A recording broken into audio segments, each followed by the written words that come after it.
Hello student, किरण classes में आप लोग का स्वागत है। सीडीपीसी क्वेश्चन है।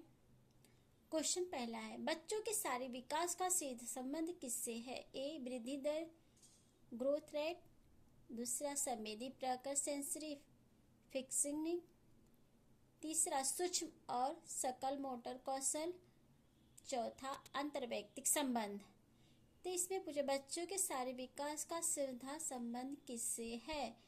ऑप्शन ए पहला और तीसरा, बी पहला और चौथा, सी पहला दूसरा और तीसरा।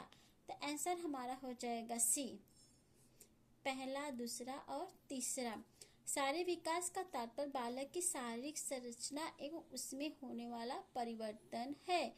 शारीरिक विकास के अंतर्गत बालक के शरीर का भार, उसकी लंबाई, उसकी हड्डियों का विकास एवं मजबूती आदि चीजों का विकास सम्मिलित है।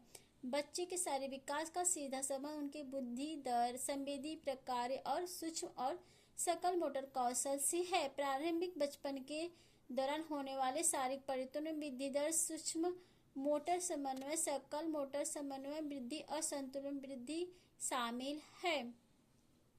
क्वेश्चन नंबर 2, कथन ए, एक बच्चा कुछ तांत्रिक गतिक परिपक्वता प्राप्त करने से पहले पेंसिल पकड़ना और लिखना नहीं सीख सकता।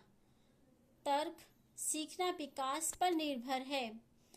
ए और दोनों सही हैं और आर सही व्याख्या करता है ए की। बी, ए और आर दोनों सही है लेकिन आर सही व्याख्या नहीं करता है ए की। तो इसमें पूछा है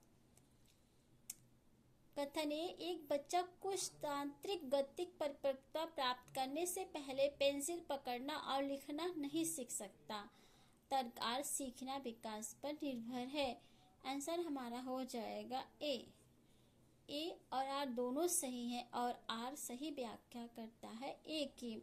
बाल विकास दो दिशाओं में होता है, एक सिर से पैर की दिशा से और दूसरा निकट से दूर।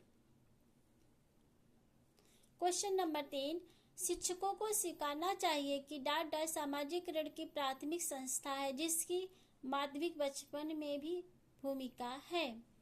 ए परिवार, बी मीडिया, सी स्कूल, डी पड़ोस। तो शिक्षकों को सिखाना चाहिए कि परिवार समाज की प्राथमिक संस्था है जिसकी माध्यमिक बचपन में भी भूमिका है। क्वेश्चन नंबर 4, जीन पियाजे के सिद्धांत के अनुसार किस चरण में बच्चे प्रतीकात्मक खेल करने में सक्षम हो जाते हैं परंतु उनकी सोच मूर्त वस्तुओं तक सीमित होती है बजाय अमूर्तता के? संवेदी चालक अवस्था, बी उत्तर पारंपरिक अवस्था, सी मूर्त संक्रियात्मक अवस्था, डी अमूर्त संक्रियात्मक अवस्था। आंसर हमारा हो जाएगा सी, मूर्त संक्रियात्मक अवस्था। क्वेश्चन नंबर 5, जीन पियाजे के अनुसार निम्नलिखित से अनुकूलन के भाग कौन से हैं? पहला समायोजन, दूसरा समावेशन, तीसरा पार, चौथा अनुबंधन। तो पूछा जीन पियाजे के अनुसार निम्नलिखित में से अनुकूलन के कौन से भाग हैं? आंसर हमारा हो जाएगा ए, समायोजन समावेशन। समायोजन को हम आत्मसात्करण भी कहते हैं। आत्मसातीकरण तब होता है जब किसी व्यक्ति को नई स्थिति पर प्रतिक्रिया देने के लिए मौजूदा ज्ञान का बदलना होता है। समावेशन एक ऐसी प्रक्रिया है जो पूर्व में सीखी योजना या मानसिक प्रक्रियाओं से काम न चलने पर समंजन के लिए ही की जाती है। पियाजे कहते बालक आत्मसात्करण और समंजन की प्रक्रियाओं के बीच संतुलन कायम रखता है। क्वेश्चन नंबर 6, सीखने के लिए आकलन को किस पर ध्यान देना चाहिए? परीक्षा के लिए सीखना, वैचारिक समझ, सी यांत्रिक अभ्यास, डी स्मरण और पुनरुत्पादन। तो सीखने के लिए आकलन को किस पर ध्यान देना चाहिए? आंसर हमारा होगा बी, वैचारिक समझ।